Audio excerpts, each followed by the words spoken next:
មុខរបរមួយនេះស្ទើរតែបាត់បង់ទៅហើយបងប្អូនទាំងអស់គ្នាហើយដែលជាមុខរបរតាំងពីដូនតាយើងមកណាគឺជាមុខរបរបងប្អូនយើងគាត់ឡើងថ្នោតដើម្បីយកទឹកទៅរំងាស់ធ្វើស្ករក៏ដូចជាធ្វើជាថ្នោតជូរទឹកខ្មេះអីចឹងទៅតាមចំណង់ចំណូលចិត្តហើយសម្រាប់មុខរបរនេះឥឡូវហ្នឹងគឺអត់សូវសម្បូរមានទេបងប្អូនទាំងអស់គ្នាលក្ខណៈថានៅសល់ភាគតិចណាតាមតំបន់ដោយសារតែមុខរបរមួយនេះវាមានវ័យចំណាស់ណាបងប្អូនទាំងអស់គ្នាអញ្ចឹងហើយគឺអស់ពីចាស់ទៅគឺក្មេងៗសកលក្រោយហ្នឹងគឺគាត់អត់ប្រកបរបរនេះទេអាចអ្នកខ្លះគាត់ប្រកបរបរអីផ្សេងអីចឹងទៅហើយមើលទៅដូចជារៀងឆ្ងាយទៅណាបងប្អូនទាំងអស់គ្នាហើយសយនឹងអាចនឹងមិនយូរមិនឆាប់ទេ4 10 20ឆ្នាំទៅមុខទៀតនឹងដឹងមានបងប្អូនយើងណាប្រកបរបរឡើងថ្នោតដែរអត់ទេហើយបើសម្រាប់នៅស្រុកខ្ញុំនឹងគឺអត់សូវសបោមានទេបងប្អូនឥឡូវនឹងដើររកទិញទឹកថ្នោតនឹងសឹងតែមិនបានផងយូរមានគេដឹកលក់កាត់មុខផ្ទះម្ដងម្កាលអីចឹងណាដូចជាថ្នោតជូរថ្នោតផ្អែមអីចឹងទៅហើយសម្រាប់ដើមថ្នោតនឹងគឺមានអត្ថប្រយោជន៍ខ្លាំងមែនតើបងប្អូនទាំងអស់គ្នាអត្ថប្រយោជន៍នឹងគឺបងប្អូនទាំងអស់គ្នាជាប្រជាជនខ្មែរនឹងគឺដឹងច្បាស់មែនតើតាក់ទងពីអត្ថប្រយោជន៍របស់ដើមថ្នោតណាអញ្ចឹងហើយគឺមិនបាច់រៀបរាប់ពីអត្ថប្រយោជន៍ទេដោយសារបងប្អូនទាំងអស់គ្នាគឺដឹងច្បាស់ហើយសម្រាប់ទឹកថ្នោតឥឡូវនេះគឺអត់សូវមានអ្នកធ្វើអញ្ចឹងហើយទីផ្សារក្នុងការផ្គត់ផ្គង់នឹងគឺអត់សូវមានទេហើយសម្រាប់ស្ករថ្នោតឥឡូវនេះគឺមានតម្លៃរៀងខ្ពស់គួរសមណាបងប្អូនដោយសារតែការធ្វើស្ករនឹងគឺថយចុះអញ្ចឹងហើយធ្វើឲ្យតម្លៃរបស់ស្ករថ្នោតនឹងគឺឡើងថ្លៃហើយជាពិសេសគឺស្ករថ្នោតឥឡូវនេះក៏មានខ្លែងខ្លាយដែរអញ្ចឹងហើយបងប្អូនគួរតែប្រុងប្រយ័ត្នណាមុននឹងទិញបងប្អូនត្រូវការបើស៊ើបមើលថាស្ករថ្នោតនឹងមានប្រភពមកពីណា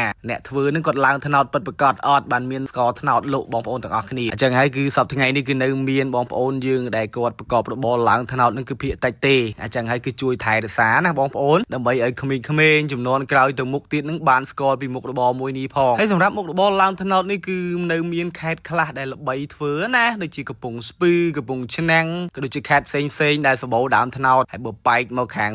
ជាក្រុងអីនេះគឺអត់មានទេបងប្អូនហើយលក្ខណៈថាមានក៏ដឹកចេញពីខេត្តដែលគាត់មានដើមថ្នោតសម្រាប់ផ្គត់ផ្គង់ដែរណាបើជាប់លេខ1គេហ្នឹងគឺខេត្តកំពង់ស្ពឺហើយដែលជាប់លេខ1ខាងដើមថ្នោតច្រើនអញ្ចឹងហើយបងប្អូនដែលមានដើមថ្នោតដុះតាមភ្លឺស្រែអីកុំកាប់វាអីយើងឥឡូវនេះគឺទំនើបណាយើងអាចយកដែកយកអីមកប្រើប្រាស់ជំនួសដើមថ្នោតបានលក្ខណៈទៅថែអាសាទុកអភិរក្សទុកទៅបងប្អូនដែលជាអត្តសញ្ញាណជាតិរបស់យើងណាដើមថ្នោតនេះគឺល្អមែនតើសម្រាប់បងប្អូនទាំងអស់គ្នាក៏ដូចជាក្មេងៗចំនួនក្រោយហើយអរគុណច្រើនបងប្អូនទាំងអស់គ្នាសម្រាប់ការតាមដានទស្សនាវីដេអូនេះហើយកុំភ្លេចជួយ like share វីដេអូនេះម្នាក់មួយផងណាដំណាំដំឡូងបារាំងគឺជាដំណាំមួយប្រភេទដែលមិនខុសពីដំណាំផ្សេងដែលយើងដាំទេបងប្អូនគឺលក្ខណៈទៅជាប្រភេទដំណាំមើមណាហើយការដាំដុះរបស់វានឹងគឺងាយស្រួលដាំដូចជាដំណាំយើងដូចជាថៃថៅពេកគក់ដំឡូងផ្សេងដំឡូងមីដំឡូងជ្វីអីទេបើគ្រាន់តែនៅក្នុងស្រុកយើងនឹងដល់អត់ទាន់ឃើញបងប្អូនណាដែលមានចំការដំឡូងបារាំងធំបែបនេះទេហើយសម្រាប់នៅស្រុកគេគឺគេមានហើយគេដាំដុះទាំងចំការបែបនេះតែម្ដងហើយការប្រមូលផលរបស់គេនឹងគឺមានរបៀបផ្សេងខុសគ្នាខ្លះក៏ប្រើកម្លាំងពលកម្មមនុស្សហើយខ្លះទៀតក៏ប្រើកម្លាំងម៉ាស៊ីនក៏ដូចជាឧបករណ៍ស្វ័យប្រវត្តិអីចឹងទៅហើយដល់ពេលគេដាំដុះបានគេប្រមូលផលបានគេផ្គត់ផ្គង់នៅក្នុងស្រុកគេខ្លះបើគេនាំចូលមកស្រុកយើងខ្លះជាពិសេសបងប្អូនទៅមើលបាទផ្សារដើមគោទៅគឺមានគ្រប់ប្រភេទតែម្ដងហើយយើងមិនបាច់ឆ្ងល់ទេហេតុអីបានគេនាំចូលដោយសារតែស្រុកយើងវាខ្វះបានគេនាំចូលបើស្រុកយើងសម្បូរហូរហៀក៏គេមិននាំចូលដែរវាលក់អត់ចាញ់ដូចតែគ្នាទេអញ្ចឹងបងប្អូនទាំងអស់គ្នាបើចាប់អារម្មណ៍មុខរបរមួយនេះគឺស្រឡាញ់ដំណាំមួយនេះអាចរៀនសូត្រពីបងប្អូនយើងដែលគាត់មានជំនាញណាឬមួយក៏បងប្អូនអាចទៅសាលាកសិកម្មដែលគេមានបង្រៀនពីដំណាំដាំដុះប្រភេទនេះហើយសម្រាប់បងប្អូនទាំងអស់គ្នាដែលមានដាំដុះដំណាំដំឡូងបារាំងនេះបើសិនជាមានណាសូមជួយ comment ម្នាក់មួយផងដើម្បីចែកម្លែកបទពិសោធន៍ឲ្យបងប្អូនយើងដែលគាត់ចង់ដាំណាហើយដល់ពេលដែលស្រុកយើងគឺដាំដុះបានគឺយើងមិនលែងត្រូវការដំណាំនាំចូលឲ្យបងប្អូនទាំងអស់គ្នាអញ្ចឹងហើយយើងគួរតែចែកម្លែកគ្នាទៅវិញទៅមកហើយអរគុណច្រើនបងប្អូនទាំងអស់គ្នាបាទសម្រាប់ការតាមដានទស្សនាវីដេអូនេះហើយកុំភ្លេចជួយ like share ម្នាក់មួយផងណានេះគឺជាដំណាំពោតបារាំងដែលមានពណ៌ក្រហមឆ្អិនឆ្អៅតែម្ដងបងប្អូនទាំងអស់គ្នាហើយពោតបារាំងពណ៌ក្រហមនេះកំពុងតែពេញនិយមដាំដុះខ្លាំងមែនទែននៅខាងប៉ែកស្រុកថៃក៏ដូចជាវៀតណាមហើយសម្រាប់នៅក្នុងស្រុកយើងដូចអត់ទាន់មានឃើញបងប្អូនយើងនិយមដាំនៅឡើយទេហើយដំណាំប្រភេទនេះគឺជាដំណាំដែលងាយស្រួលដាំដុះខ្លាំងមែនទែនបាច់តែគ្រាប់ចោលគឺវាដុះស្វ័យប្រវត្តិអូតូតែម្ដងអត់ទាមទារការថែទាំឲ្យដិតដល់អីទេឲ្យតែបងប្អូនមានពូជបើវាបាច់ចោលគៀនផ្ទះរបស់យើងនឹងក៏វាដុះដែរប៉ុន្តែបើកាន់តែល្អបង ប្អូនអាចដាំវាលក្ខណៈដូចជាដំណាំយើងធម្មតាណាស្រោចទឹកដាក់ជីអីតិចតួចទៅគឺវាឲ្យផលមកលឿនមែនតើហើយសំខាន់គឺវាផ្លែបានរហូតដែលបងប្អូនឃើញស្រាប់ចឹងយើងដាំតែម្ដងគឺអាចបានពូជដាំទៅថ្ងៃក្រោយទៀតងាយស្រួលមែនតើដំណាំពោតបារាំងនេះងាយបងប្អូនទាំងអស់គ្នាបាទកុំភ្លេចសាកល្បងដាំទាំងអស់គ្នាណានេះគឺជាដំណាំមួយប្រភេទដែលបងប្អូនមួយចំនួនប្រកាសជាស្គាល់ហើយឬក៏បងប្អូនមួយចំនួនទៀតក៏អត់ស្គាល់ដែរនេះគេហៅថាននងពោះបងប្អូនដែលមានសម្បូរដាំច្រើននៅខាងប្រទេសចិនហើយសម្រាប់នៅស្រុកយើងមិនដឹងថាមានបងប្អូនណាដាំមកអត់ទេហើយបើសិនជាមានជួយខមមិនម្នាក់មួយផងណាបងប្អូនទាំងអស់គ្នាហើយដំណាំប្រភេទនេះគឺជាបន្លែដែលមានរសជាតិឈ្ងុយឆ្ងាញ់ណាបងប្អូនវាលក្ខណៈថារសជាតិរបស់វាហ្នឹងវាអត់ដូចននងយើង100%ទេប៉ុន្តែលក្ខណៈថាវាខុសគ្នាបន្តិចជាមួយនឹងននងរបស់យើងហើយបើនៅស្រុកចិនវាគឺជាបន្លែមួយប្រភេទដែលពេញនិយមខ្លាំងមែនទែនបងប្អូនទាំងអស់គ្នាហើយក៏គេនិយមដាំដុះដែរនៅតាមចំការក៏ដូចជាមុខផ្ទះរបស់គេហ្នឹងគឺជាដំណាំមួយប្រភេទដែលពេញនិយមហើយសម្រាប់នៅស្រុកយើងបើសិនជាមានបងប្អូនណាមានដាំដុះឬក៏ធ្លាប់ញ៉ាំបន្លែប្រភេទនេះណាសូមជួយខមមិនម្នាក់មួយផងតើរសជាតិវាបែបណាហើយបើនិយាយពីការដាំដុះវាអត់ខុសគ្នាជាមួយនឹងននងយើងទេបងប្អូនដោយសារវាឡើងទ្រើងដូចតែគ្នាទេហើយអរគុណច្រើនបងប្អូនទាំងអស់គ្នាសម្រាប់ការតាមដានទស្សនាវីដេអូនេះណាហើយកុំភ្លេចជួយ share ម្នាក់មួយផងល្ហុងគឺជាដំណាំហូបផ្លែមួយប្រភេទដែលយើងចាត់ទុកវាថាជាបន្លែក៏បានឬក៏ជាផ្លែឈើក៏បានដែរបងប្អូនទាំងអស់គ្នាហើយនេះដែរជាចំការល្ហុងដែលនៅក្រៅប្រទេសណាដែលពូជល្ហុងរបស់គេនឹងគឺល្អមែនតែនហើយសម្រាប់ការដាំដុះថែទាំអីហ្នឹងគឺបច្ចេកទេសគេគឺមានរៀងខ្លួនទៅចឹងណាបងប្អូនទាំងអស់គ្នាហើយសម្រាប់នៅក្នុងស្រុកយើងក៏មានចំការល្ហុងដែរប៉ុន្តែការថែទាំបច្ចេកទេសក៏មិនដូចស្រុកគេដែរហើយសម្រាប់នៅស្រុកគេគឺគេពេញនិយមមែនតែនក្នុងការដាំដុះដំណាំល្ហុងបែបនេះដោយសារស្រុកគេចូលចិត្តបាក់ពិសាល្ហុងនឹងខ្លាំងមែនតើព្រោះវាជាប្រភេទផ្លែឈើដែលលក់នៅលើទីផ្សារហើយបានតម្លៃខ្ពស់ប៉ុន្តែបើនៅស្រុកយើងអត់សូវសម្បូរលក្ខណៈថា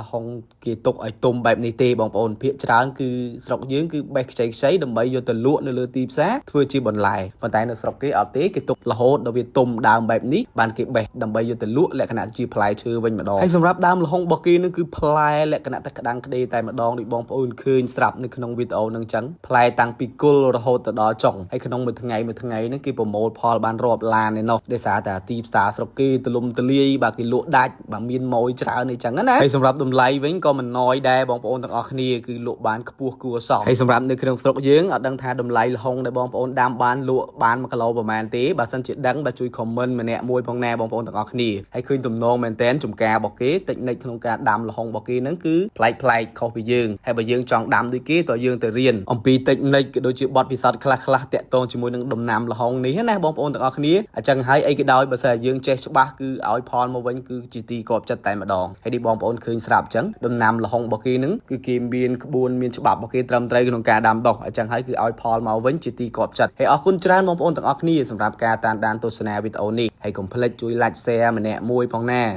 ាផ្សិតគឺជាបន្លែមួយប្រភេទដែលពេញនិយមខ្លាំងមែនទែននៅលើទីផ្សារហើយយើងអាចចាត់ទុកថាផ្សិតជាបន្លែដែលមានតម្លៃថ្លៃគ្រាន់បើហើយដូចបងប្អូនឃើញស្រាប់អញ្ចឹងដូចជាផ្សិតម្ជុលបាទផ្សិតភ្លៅមន់អីលាក់នឹងលាក់អញ្ចឹងទៅលក់នៅលើទីផ្សារគឺតម្លៃមិនណយទេអញ្ចឹងហើយបងប្អូនទាំងអស់គ្នាបើសិនចង់ប្រកបរបរជាអ្នកដាំផ្សិតលក់ហ្នឹងក៏ល្អមួយយ៉ាងដែរព្រោះយើងអាចប្រមូលចំណូលពីការដាំផ្សិតនេះក្នុងមួយថ្ងៃហ្នឹងគឺគ្រាន់បើអាចនឹងផ្គត់ផ្គង់ចិញ្ចឹមគ្រួសារយើងបានប៉ុន្តែដំណាំផ្សិតនេះក៏ត្រូវការបងប្អូនសិក្សាពីការដាំដុះវាឲ្យបានច្បាស់លាស់ដែរមិនមែនយើងចេះតែដាំដុះបានទេគឺវាមានលក្ខណៈបច្ចេកទេសរបស់គេត្រឹមត្រូវយើងត្រូវការឆ្លងវគ្គបណ្ដុះបណ្ដាលសិក្សាពីការដាំដុះដំណាំផ្សិតនេះដែរមុននឹងយើងអាចដាំដុះបានណាបងប្អូនទាំងអស់គ្នាហើយដូចបងប្អូនឃើញស្រាប់នៅក្នុងវីដេអូនឹងអញ្ចឹងនេះគឺជារោងចក្រដែលដាំផ្សិតនៅក្នុងប្រទេសចិនគឺគេដាំលក្ខណៈថាជាអាជីវកម្មខ្នាតធំតែម្ដងអញ្ចឹងហើយក្នុងមួយថ្ងៃគេអាចប្រមូលផលផ្សិតរបស់គេនឹងបានរាប់តោនហើយគេដឹកមកលក់នៅក្រៅប្រទេសខ្លះក៏ដូចជាផ្គត់ផ្គង់នៅក្នុងស្រុកគេខ្លះហើយអរគុណច្រើនបងប្អូនទាំងអស់គ្នាបើចាប់អារម្មណ៍ពីដំណាំផ្សិតនេះបងប្អូនអាចទៅរកកន្លែងដែលអាចសិក្សាបានណាតាក់ទងជាមួយនឹងដំណាំផ្សិតនេះអរគុណច្រើនបងប្អូនទាំងអស់គ្នាសម្រាប់ការតាមដានទស្សនាមុននឹងជ្រើសរើសដំណាំអ្វីមួយមកដាំដុះបងប្អូនទាំងអស់គ្នាជាអ្នកកសិកម្មណាបងប្អូនគួរតែសិក្សាពីដំណាំនោះជាមុនសិនតើដំណាំប្រភេទនោះមានទីផ្សារដែរឬទេថ្ងៃនេះមកណែនាំបងប្អូនទាំងអស់គ្នាអំពីដំណាំមួយប្រភេទដែលមានទីផ្សារខ្ពស់ហើយងាយស្រួលក្នុងការដាំដុះហើយយើងដាំម្ដងគឺអាចប្រមូលផលបានរាប់ឆ្នាំឯណោះហើយនេះដែរគឺជាដំណាំស្អំបងប្អូនទាំងអស់គ្នាប្រកាសជាស្គាល់ហើយតែស្អំជាដំណាំមួយប្រភេទដែលងាយស្រួលដាំមិនរើសដីហើយងាយស្រួលក្នុងការថែទាំហើយសម្រាប់ការប្រមូលផលវិញយើងដាំ តាមmột hai pi khai អីហ្នឹងលូតលាស់ទៅគឺយើងអាចប្រមូលផលបានភ្លាមតែម្ដងហើយតម្លៃនៅលើទីផ្សារក៏ខ្ពស់គ្រាន់បើដែរបងប្អូនទាំងអស់គ្នាគឺមួយដុំយើងអាចលក់បានតម្លៃចន្លោះពី 1000 រៀលទៅ 1500 ឬក៏ 2000 រៀលអញ្ចឹងហើយបងប្អូនទាំងអស់គ្នាដែលជាអ្នកស្រឡាញ់ការដាំដុះបងប្អូនមានដីទំនេរបងប្អូនអាចសាកល្បងដាំដំណាំស្អំនេះបាទហើយបើយើងចង់ដាំលក្ខណៈថាជាអាជីវកម្មយកទៅលក់នៅលើទីផ្សារក៏បានដែរឬក៏បងប្អូនអាចដាំសម្រាប់ផ្គត់ផ្គង់នៅក្នុងគ្រួសារយើងណាបេះស្លឬក៏ជៀនពងទាម្ដងម្កាលអីក៏បានដែរបងប្អូនទាំងអស់គ្នាព្រោះដំណាំនេះងាយស្រួលក្នុងការដាំ